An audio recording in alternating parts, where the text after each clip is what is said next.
Jack na Iri ngaiko Iri na Sir Mi pong yam khang nag tringi da police ta phone tawraga asiba singa se lokhalu la haiko aduga police na hanglasu aikhoi gisu security bodyguard yam le haiko oi sir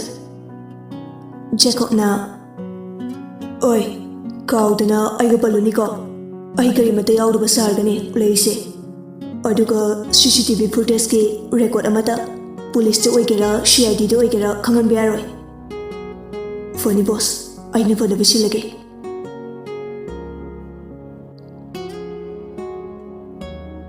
Somdana li tu mamita na pangthori mahak na mamit pangthori pada mapabong ifaiganda ngatharaga tumlammi mapabong su Roger Avem Ton kasida loine tumaga leirambada ubada angakwa phawrami mayam dusu libu mikap thorok pangaibu oina loine uithanakhiba tanjani li tatna Babu Ras uiram mikap thori Babungi thoiba icha kisu tawdabra icha singsu loine tumkhre waramani shanana kaida leiriba torsing hotel singduna kari firam da leiramgadaba aikhoi mafam sida panduna leithokpa yaba nate ibungo Roger tabro ibema ton avem avalo Roger su uiram mikap thori Babu Lina mikap thombada ubada Tamo nasakra nungaraba Avem ton avalo Nupi ani dusu mikap thori Tonali ubada harauna Tamo akchang kisi tawdraba Ras na tatna Thoiba Noi aiga buki hakchang adu kadai da lehoge Li mapira chilai Aina mafam jana thanami papu Tanja duda Li gi phone adu lakpagi vibration niglai Li na pul phone da lokthok laga yenglubada Na nangai da lege Jacob na Ai hotel dale hotel asigidi kaisu kalurano ada yumdasu attack torokbra li nuaitena yumse pungloi lori aiga buksu chakre tamone kan mangam houtre Jacob ti mabuksi leki tabada ngakna kari aiga buk leki driver li kapthori papung iko ini Buhungi mukol aduna mikap thoropani adum makhada lotpa chale ngiak tanga tuda papung iko enina aigi abupu kak thore Jacob na sauraga kari aigi abupu lapana chana mirai bano adu haraga Jacob masada tasilaga waldanga tharaga kap thori lisu manauna mangonda waroram gadaba adu khalubata amukene thamoi shona kap thori Roger na Koi naise aiga bukai dorge Ras nungaitana Noi aiga buktu makoi na hatbikre Roger ngakpana lori Tonga avemga su paudu tabada yamna nungai jaramde Jacob na kapada uraga Jack su manakta changlaktuna wal aduda ngatharaga phammi Yumgi ate asopani obra Jacob mapi da taituk laga Jack tinga Jack ki reply pi dekhai Dacha aina England chaladi mayamna loina khangani aibadi film star oirubana Dacha ni England chathuna imagi khonguli biyo Jack karimata khamde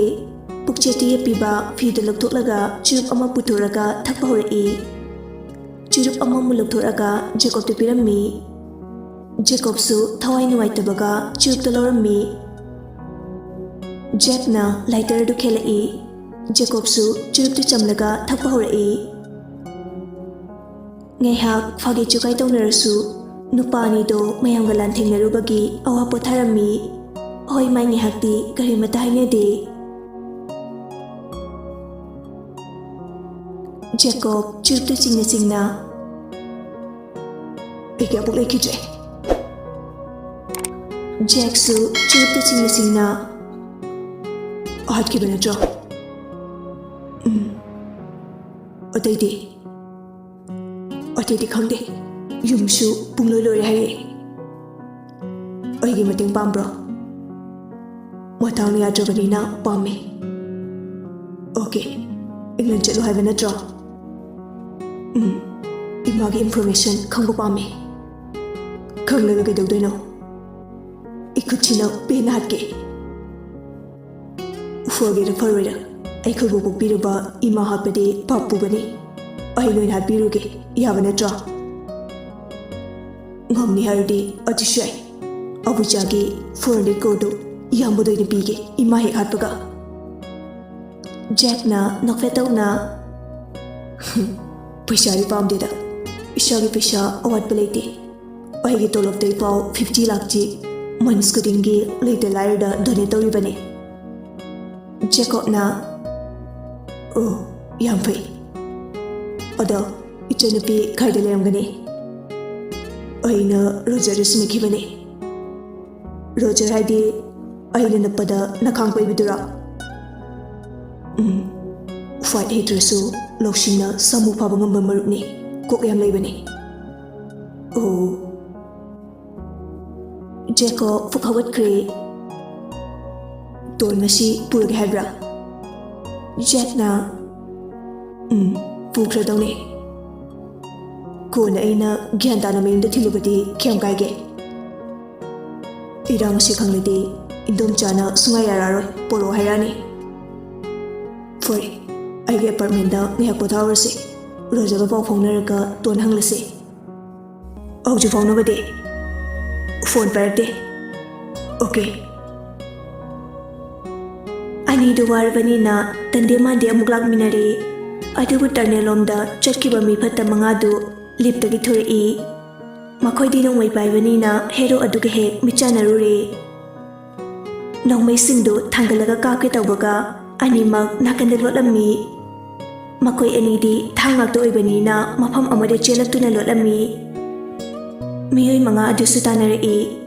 dawya badaki apartment amade changduna makhoi ani lotli Kitchen sangduna thang leba mayamdu makhoi anina lawrammi miyoi manga dusu apartment kudingi check tawba horei makhoi su marol amada makhoi gi party kai sikrai narammi makhoi na wari sanari ngaida lotlaga leiba hero ani duna thong sathangdurei thang ani mapa chumna langai kudat aduda makhoi manga daki maridi mangaktu yungduna laimai dai takre nupa amado matom tangairabani na kirami Jacob na thang amamuk langge tawbaga Jack na khamami Oshimadi kaase kanaragani Jacob subhab tarduna nupa do halodre nupa do pakhatana nomai khara kapsilam laga chenkre makoi anisu nupa do tanarami nupa do na nomai kapna chenbada maruloi khirami Madugi tanjadu lauraga hero animakna nupadu farami. Jack na police da shinakrasira. Jacob na no yamba. Maamadi aina thambabame. Abujagi laifam jafam khangnaba thamase. Fore nangna jakshina thamo. Aigi secret room do oina purage. Hoi ado rojaga paw phongnagade. Jacob ngak wakal khali yaba aigi chalasla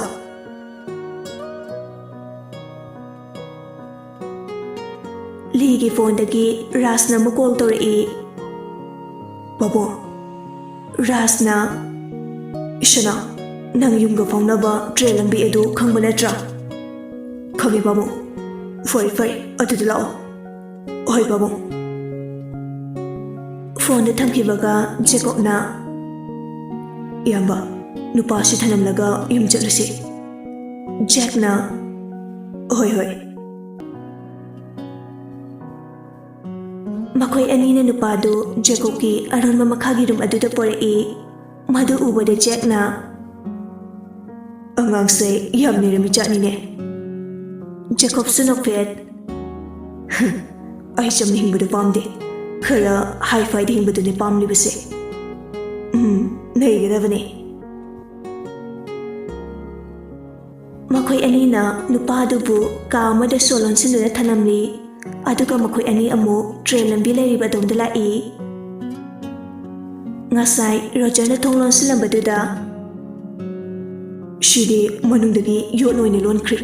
ꯃꯊꯪꯒꯤ ꯊꯣꯡꯗꯣ ꯑꯃꯨꯛ ꯌꯦꯡꯉꯨꯔꯁꯤ ꯖꯦꯛꯅ ꯊꯣꯡ ꯀꯌꯥ ꯂꯩꯒꯦ ꯑꯅꯤꯈꯛ ꯂꯩꯕꯅꯤ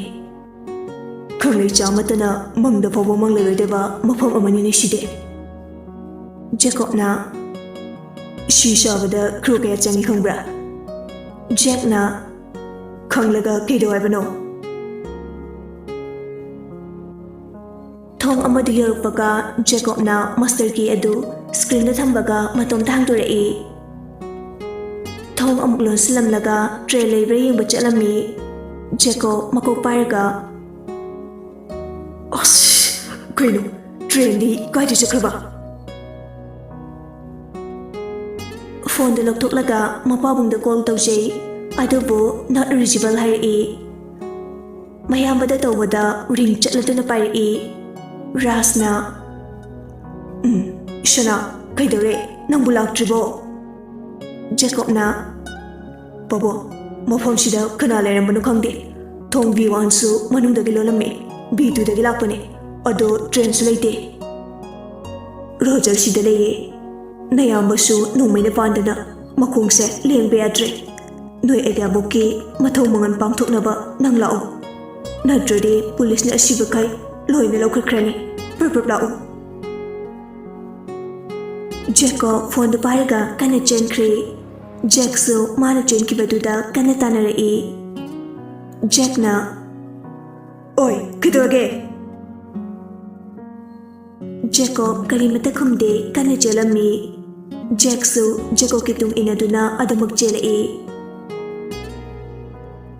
ꯖꯦꯀꯣꯕ ꯆꯦꯟꯅ ꯆꯦꯟꯅ ꯃꯕꯣꯛꯁꯤꯕꯨ ꯑꯃꯨꯛ ꯅꯤꯡꯁꯤꯡꯂꯛꯏ ꯑꯩꯒꯕꯣ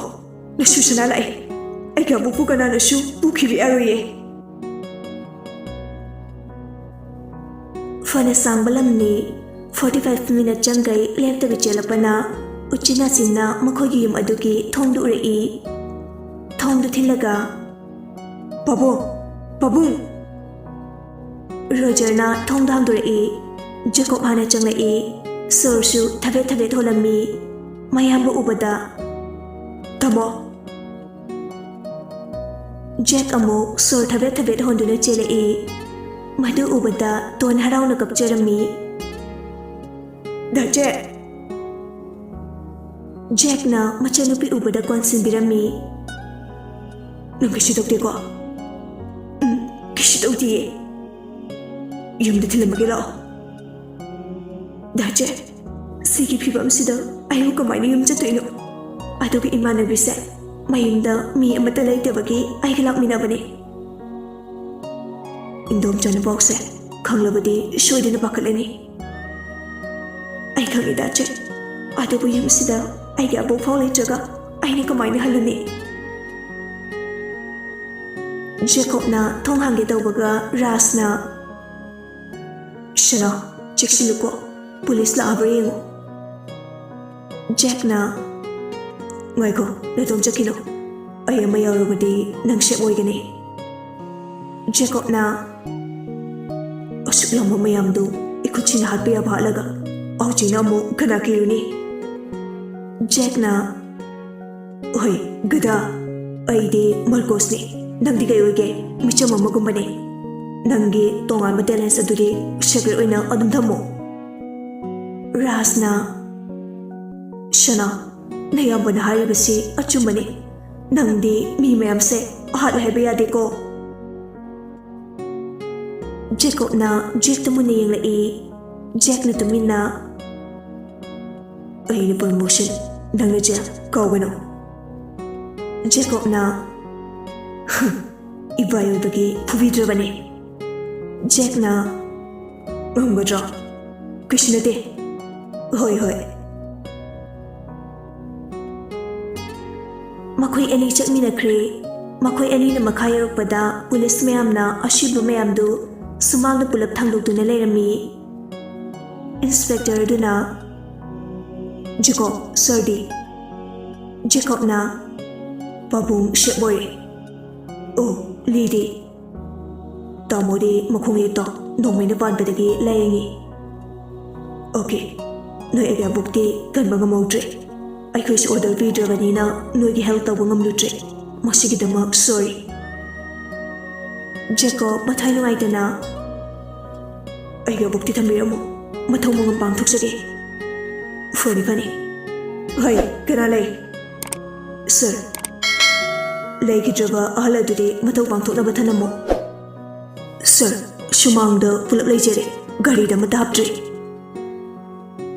Jacob sumang na perpetokre Asiba mayam ama fi angobo na kupto na layrami Mayam dugi marakta Jacob na fi do krakra higalaga mabokshi butirami Mabokshi gi tawayaw draba hakjana du ubada Jacob na kolaga haw na kaptori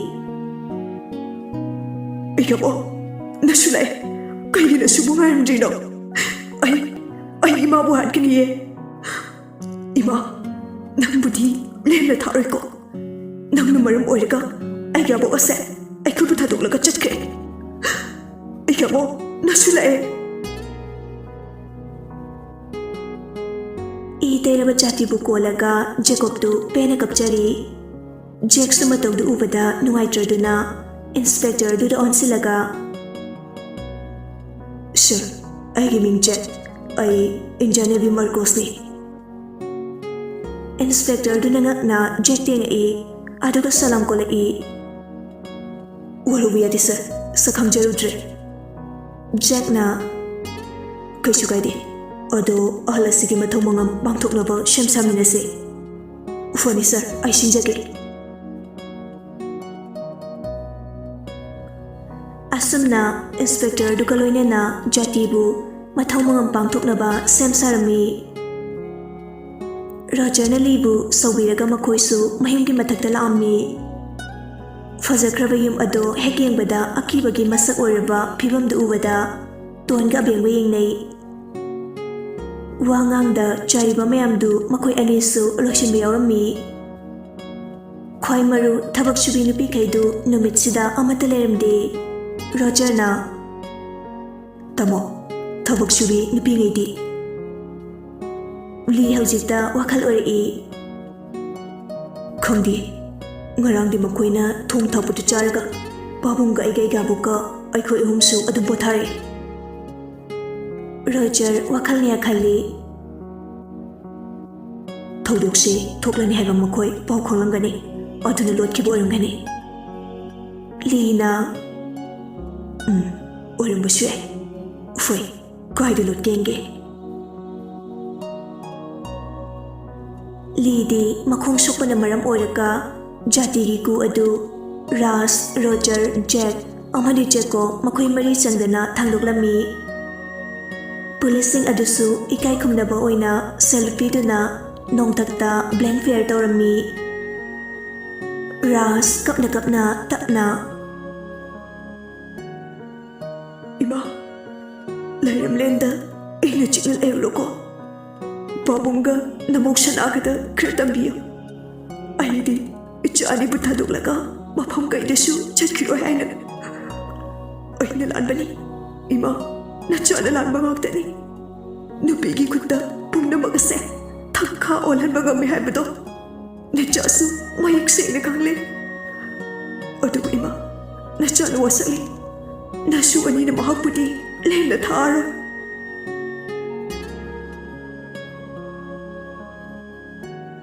Tonga bemgasu charibada loisinje haibagi wani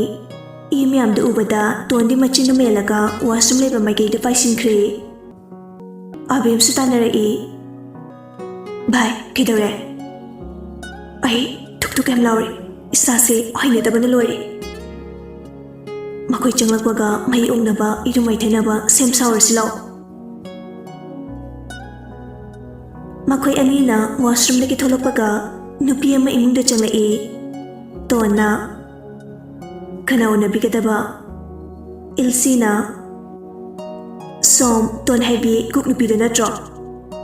ꯇꯣꯟꯁꯨ ꯀꯥꯛꯂꯞꯅ ꯑꯥꯎ ꯍꯣꯇꯦꯜꯗ cook ꯑꯣꯏꯔꯝꯃꯅꯤ ꯍꯧꯖꯤꯛꯇꯤ ꯌꯨꯝꯁꯤꯗ ꯑꯣꯏꯅ ꯑꯣꯏꯔꯅꯤ ꯄꯨꯟꯁꯤꯒꯤ ꯑꯣꯏꯅ ꯏꯜꯁꯤꯅ ꯇꯥꯃꯣ ꯇꯥꯃꯣ ꯇꯣꯟꯅ ꯑꯣꯏ ꯀꯩꯅꯣ ꯍꯦꯛ ꯂꯥꯛꯄꯒ ꯂꯥꯎ ꯈꯣꯡꯂꯤꯗꯤ ꯌꯨꯝꯁꯤꯗ ꯑꯁꯤ ꯑꯅꯥ ꯌꯥꯎꯔꯤ ꯍꯥꯏꯕꯁꯦ ꯈꯪꯗ꯭ꯔꯣ ꯏꯜꯁꯤꯗꯨ ꯇꯣꯟꯒꯤ ꯃꯅꯥꯛꯇ ꯆꯪꯁꯤꯜꯂꯒ ꯎꯁꯤꯠꯇꯅ ꯃꯤꯡꯅꯥꯏꯅ ꯃꯄꯨ ꯁꯥꯒꯅꯨ ꯃꯄꯨ ꯑꯁꯦꯡꯕꯁꯦ ꯑꯩꯅꯅꯦ ꯑꯣꯏꯗꯣꯏꯁꯦ ꯇꯣꯟꯁꯨ ꯅꯣꯛꯃꯤ ꯅꯣꯛꯃꯤ ꯕꯨꯠꯀꯤ ꯕꯪꯒ꯭ꯂꯣ ꯑꯣꯜꯂꯕ ꯃꯐꯝꯁꯤꯔ ꯍꯥꯏꯁꯦ ꯑꯣꯏꯖꯧ ꯑꯣꯏꯖꯧ ꯑꯩ ꯄꯥꯝꯖꯗꯦꯀꯣ ꯀꯤꯁꯨ ꯀꯤꯖꯩ ꯇꯣꯟꯅ ꯐꯤ ꯑꯃ ꯈꯨꯜꯂꯒ ꯏꯜꯁꯤꯒꯤ ꯃꯈꯨꯠꯇ ꯐꯤꯗꯨ ꯄꯤꯔꯝꯃꯤ ꯚꯥꯏ ꯌꯨꯝꯕꯨꯔꯝꯕꯤ ꯂꯥꯛꯑꯕꯅꯤꯅ ꯐꯝꯃꯨꯔꯁꯦ ꯌꯨꯝꯒꯤ ꯃꯄꯨ ꯏꯕꯦꯝꯃ ꯏ ꯃꯌꯥꯝꯁꯦ ꯁꯦꯡꯍꯧꯔꯣꯅꯦꯀꯣ ꯇꯣꯟ ꯐ꯭ꯂꯦꯠ ꯍꯥꯏꯗꯣꯛꯂꯒ ꯆꯠꯄ ꯍꯧꯏ ꯑꯩ ꯏꯋꯥꯒꯤ ꯔꯨꯝꯗꯨꯕꯨ ꯀꯔꯝꯕ ꯑꯣꯏꯔꯖꯥꯠꯅꯣ ꯏꯜꯁꯤ ꯁꯥꯎꯔꯒ ꯐꯤꯗꯨ ꯐꯠ ꯀꯟꯊꯠꯂꯒ ꯍꯨꯟꯗꯣꯛꯈꯤ ꯍꯦ ꯂꯍꯣꯏ ꯅꯨꯄꯤ ꯅꯨꯄꯥ ꯐꯪꯗꯕꯤ ꯅꯪꯗꯤ ꯃꯤꯅꯥꯏ ꯑꯣꯏꯁꯤꯟꯅꯔꯒ ꯃꯄꯨ ꯁꯥꯅꯕ ꯍꯣꯠꯅꯕꯗ ꯋꯥꯔꯝꯃꯅꯤ ꯑꯕꯦꯝꯅ ꯀꯩꯅꯣ ꯋꯥꯒꯤ ꯋꯥ ꯆꯨꯝꯅ ꯉꯥꯡꯉꯨ ꯅꯈꯠꯖꯥꯏꯗꯨꯗ ꯈꯨꯄꯥꯛꯁꯤꯅ ꯊꯥꯔꯧꯔꯥ ꯏꯜꯁꯤ ꯎꯁꯤꯠꯇꯅ ꯊꯥꯔꯨ ꯂꯥꯎ ꯑꯕꯦꯝꯁꯨ ꯄ꯭ꯔꯞ ꯆꯪꯁꯤꯜꯂꯛꯇꯨꯅ ꯏꯜꯁꯤꯕꯨ ꯈꯨꯄꯥꯛꯅ ꯊꯥꯔꯝꯃꯤ ꯏꯜꯁꯤꯅ ꯃꯈꯨꯠ ꯍꯟꯒꯦ ꯇꯧꯕꯒ ꯇꯣꯟꯁꯨ ꯆꯪꯁꯤꯜꯂꯛꯇꯨꯅ ꯐꯨꯕ ꯌꯥꯎꯔꯝꯃꯤ ꯇꯣꯟ ꯁꯥꯎꯔꯒ ꯍꯤꯡꯆꯥꯕꯤ ꯃꯤ ꯐꯠꯇꯕꯤꯗꯣ ꯆꯠꯈ꯭ꯔꯦ ꯂꯩꯇ꯭ꯔꯦ ꯈꯜꯂꯒ ꯋꯥꯈꯜꯁꯦ ꯈꯔ ꯅꯨꯡꯉꯥꯏꯅ ꯂꯩꯖꯔꯨꯕꯅꯦ ꯅꯪ ꯑꯃꯨꯛ ꯀꯗꯣꯝꯗꯒꯤꯅꯣ ꯊꯣꯔꯛꯏꯁꯦ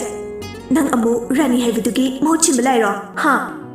ꯑꯩ ꯌꯨꯝꯁꯤꯒꯤ ꯃꯧ ꯑꯣꯏꯗꯣꯏꯅꯦ ꯅꯪꯒꯨꯝꯕꯤꯅ ꯃꯐꯝꯁꯤꯗ ꯃꯧ ꯑꯣꯏꯕ ꯌꯥꯔꯣꯏ ꯏꯜꯁꯤꯅ ꯅꯪꯅ ꯉꯝꯃꯒꯅ ꯂꯩꯌꯨ ꯑꯩꯅ ꯉꯝꯃꯒꯅ ꯑꯩ ꯂꯩꯒꯦ ꯇꯣꯟ ꯁꯥꯎꯔꯒ ꯑꯩꯗꯤ ꯖꯦꯀꯣꯕꯇ ꯂꯩꯒꯦ ꯈꯜꯂꯝꯕꯅꯤ ꯑꯗꯨ ꯑꯣꯏꯇꯥꯔꯗꯤ ꯇꯥꯃꯣꯗ ꯑꯣꯏꯅ ꯂꯩꯕ ꯇꯥꯔꯦꯗꯅ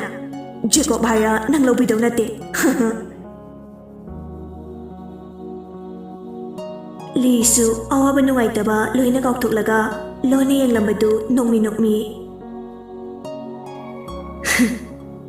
ꯌꯦꯛꯅꯕ ꯀꯌꯥ ꯂꯥꯛꯑꯕꯁꯨ ꯀꯔꯤꯃꯇ ꯀꯤꯗꯦ